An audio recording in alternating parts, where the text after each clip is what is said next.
Welcome to another edition of Just the Bones of Advertising. We've got no glitter today. It's just my mate JD and I back for a go on our own. Yeah, here we are. See what we can do. See what we can do without any of the added distraction of intelligence and insight and creativity and all of that. It's not here today. It's just you and I. It's the bare bones again.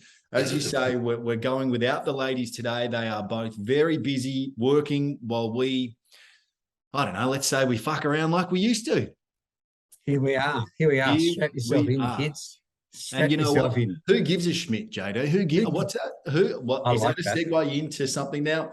This one popped up on my feed, and I just thought I really love this because it made me laugh straight up, and it got me. It was so simple, low production value. It wasn't overcooked, but it's a Unilever brand now. So I had a look at the bit of the backstory on it, and started by a young lady, I think out of the States somewhere, who was like, you know what, there's nothing natural. But anyway, let's have a look before I start talking anymore. Let's do that. Let's take a look. We give up things to be good, like plastic bags.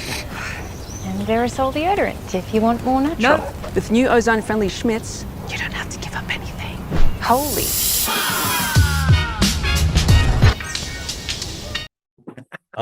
I love it. Still makes me laugh, and it's probably the 15th time I've watched it. I love that right at the end, that little buddy. I love it. It's got a bit of clever about it that I just think, you know what? And with a name like Schmidt, you cannot help but put a pun in there, and it's just brilliant. So clever, you know, like we're saving the world with the bloody plastic bag. And I don't know whether there was dog shit in that plastic bag or what it was, but it was brilliant. And then you're just like, and she's like, what? But no. Yeah. Like, just really clever. I thought it was a really simple. The thing I love about it is there's simplicity. You walk away, you know exactly what the brand is, and you like it. Like it. But made me look for it, bud. Now I'm a bloke that for, I don't know, the last 25 years, I found this brand of deodorant called Mitchum, but it's fucking loaded with aluminium or whatever it is, the stuff that you shouldn't put on yourself. Now I've actually gone and to see if I can find this stuff to be able to buy it. That's how good it's worked. I thought, well, you know what, fuck it, I'll give it a go. Why wouldn't I? Yeah. I know a couple of people who use Mitchum, and I always think of, like, who was the guy? Was it Rod Mitchum? He was the Hollywood hard man. Yep. I always expect like Mitchum. But they have Mitchum for women. Stink saving. Stops you from stinking fucking 54 days. I love it. I mean, and again, but I'm going to give it a crack because I've just been a roll-on boy my entire life. So I don't know whether I'll go the stick or the aerosol, but I'm going to give it a crack. There's all these ripping flavors like rose and vanilla or something, and like lime and something else. I'm like, holy shit, get that. Actually, there's one charcoal and something else. I'm like, what's charcoal? Like charcoal magnesium. I'm going to give that a crack. Like, how could you? Charcoal is what they used to use as toothpaste. Yes. Like if you wanted to get white teeth, you use charcoal on your teeth. And to get the dirty cotton stains off. And if you had a little bit of reflux, you could use a little bit of charcoal, just eat charcoal tablets, and it would settle your reflux down. And it was supposed to stop the old jam tarts as well, wasn't it? You have charcoal tablets if you're a bit on the old...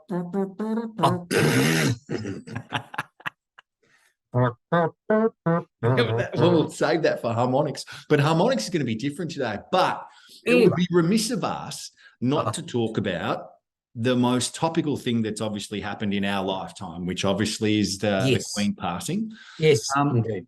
And I read another post that came through, and I think it was Marketing Week or one of them that said, it's time for brands to not say anything. And I know there's a lot of UK brands at the moment that have actually pulled their advertising and they're not going out saying anything about the Queen, or they're not putting shit up about the Queen passing or about the new king and all of that. And I'm not interested in whether people are, you know, monarchists or they're not, or they're, you know, they're about Republicans. Now it's just the time to go, don't need to say anything. But I reckon you've got some really interesting points to add to that, JD, from a brand point of view, because for me, it feels a bit like when Woolies did the whole Anzac thing. I'm like, not the right time to be adding, you know, her Majesty to anything that you're doing ever.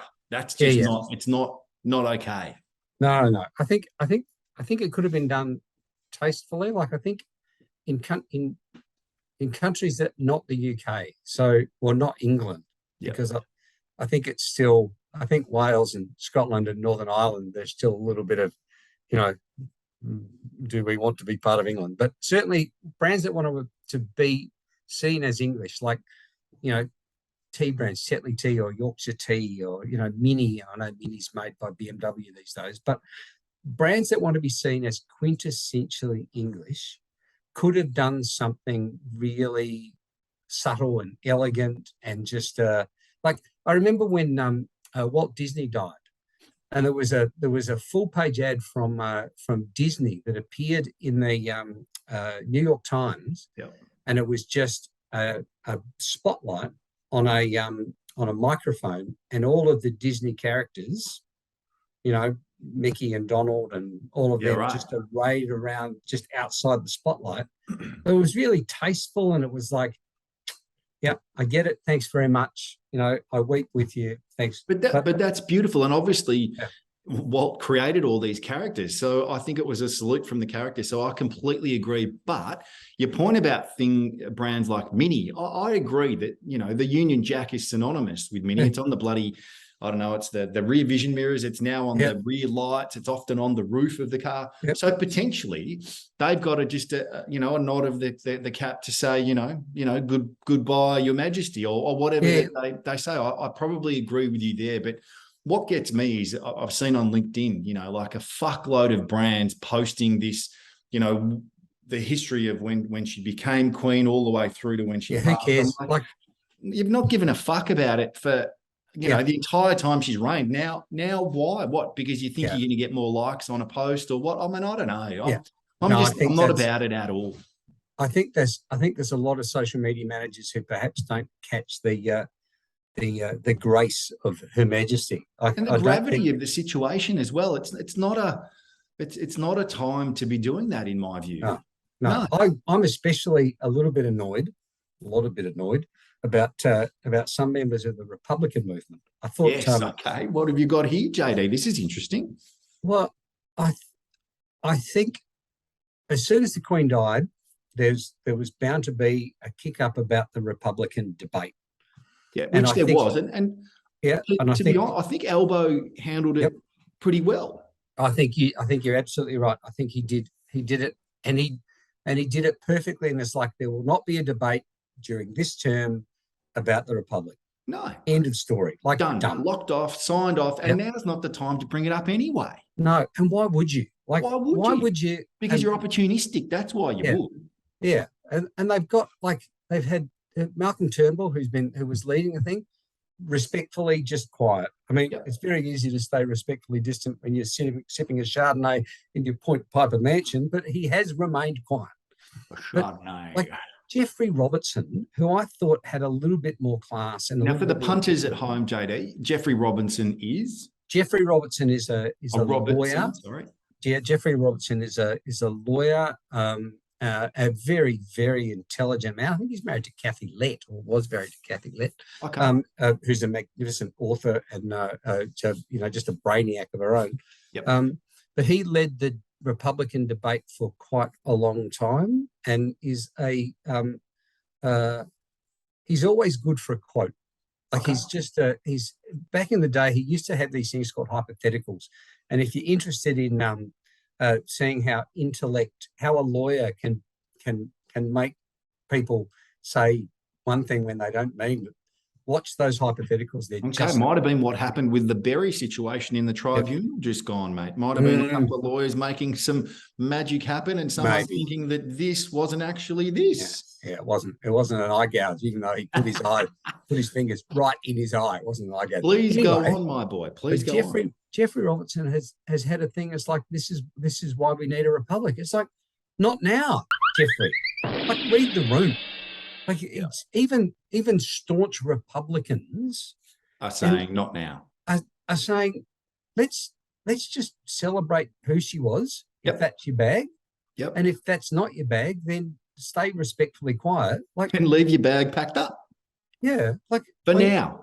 Yeah. Indeed.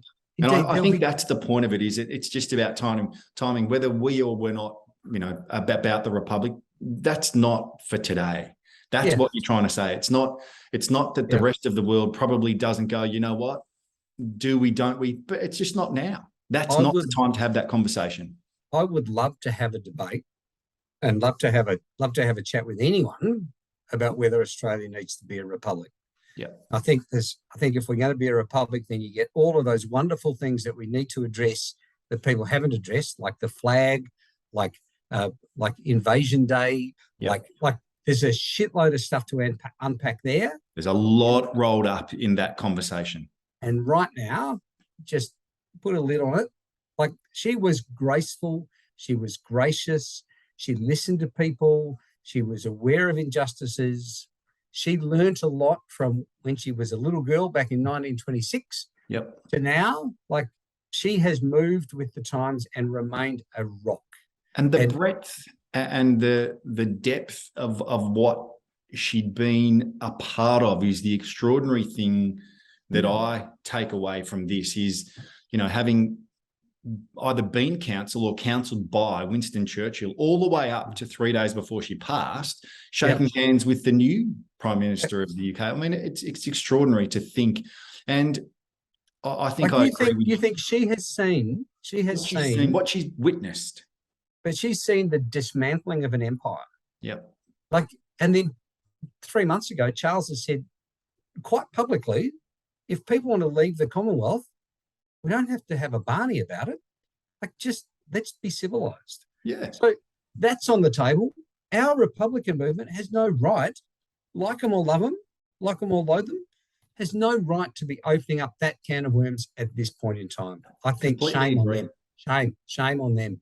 Completely agree. And to that end, let's go to something hilarious and something funny. Now, I'm really going to challenge you now, my boy. I'm going to put you on the spot with something that I think may bring you a little bit undone. It's going to be about, have you been paying attention? Now, for me, it's all about footy, and I can't help but study the jumpers. And something came up, and I wondered why I'm shit out at this. No longer are the jumpers made by the same people. Why does someone have a different sporting brand on their jumper? And I'm going to start with a real easy one, JD. Who is the sponsor of the Melbourne Footy Club? Who provides the jumper? Who provides the jumper? Who makes the jumper for the Melbourne Football Club? Oh, see, I haven't looked at New Balance, mate. Sorry?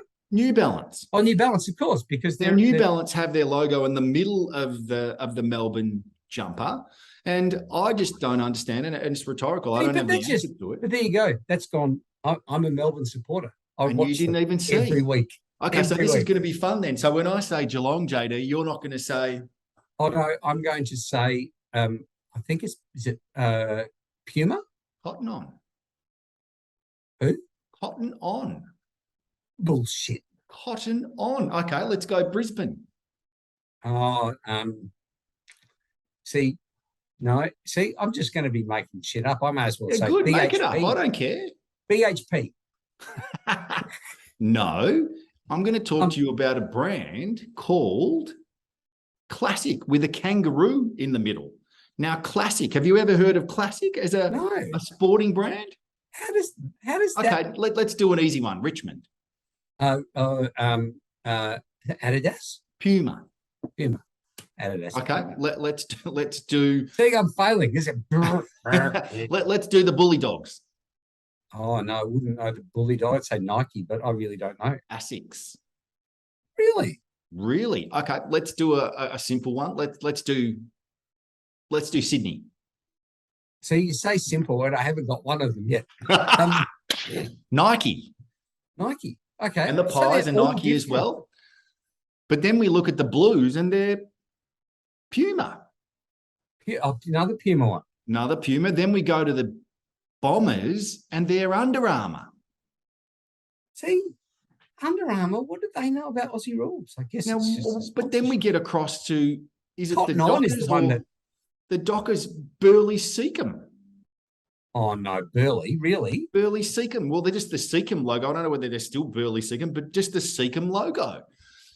Okay, what about the I'm still thinking about bloody Cotton On. Like, Cotton On, mate. Well, Don't there's they one make- more, which is a bloody international brand called O'Neill, which is the Crows. O'Neill, isn't that? Aren't they? Don't they make surfwear? No, it's a different O'Neill's.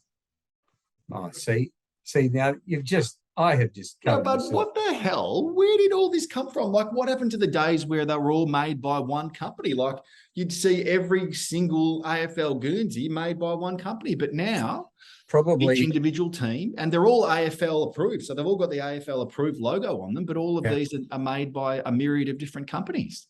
I reckon that could be either the AFL saying we're not going to support you, so go and figure it out, and then someone coming up and saying, well, we can't support ourselves unless we get Cotton On to make our jumpers. Or did the teams rally together and say this is an opportunity for us to make more money by getting Nike to produce the Collingwood ones? Does that mean that then Nike get a bigger show on the biggest sporting club in the Southern Hemisphere? I don't know. Or how does that then work? How does that play through? I'm not sure. I wonder how it all came to pass. Is Collingwood really the biggest sporting club? I don't know, mate. I'm a Collingwood supporter, so maybe I just made that up. Look, I do remember Eddie saying that at some point, although I shouldn't misquote Eddie because maybe it wasn't Eddie. But would the All Blacks be a bigger sporting club than the?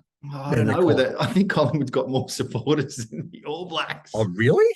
No, that can't be true because what is there in New Zealand? 3.3 or 4 million? 4 million, and they're all Black supporters. Anyway, but I don't know whether they're just a club. That's kind of a country team, isn't it? Like, because if you say that, then are the Springboks, with South African, how many over there? Or true. Yeah. So, anyway, that, my friend, is an old style edition of the Bones of Advertising with no wow. I am. Thank you very much. It's just been a pleasure to be here, and likewise.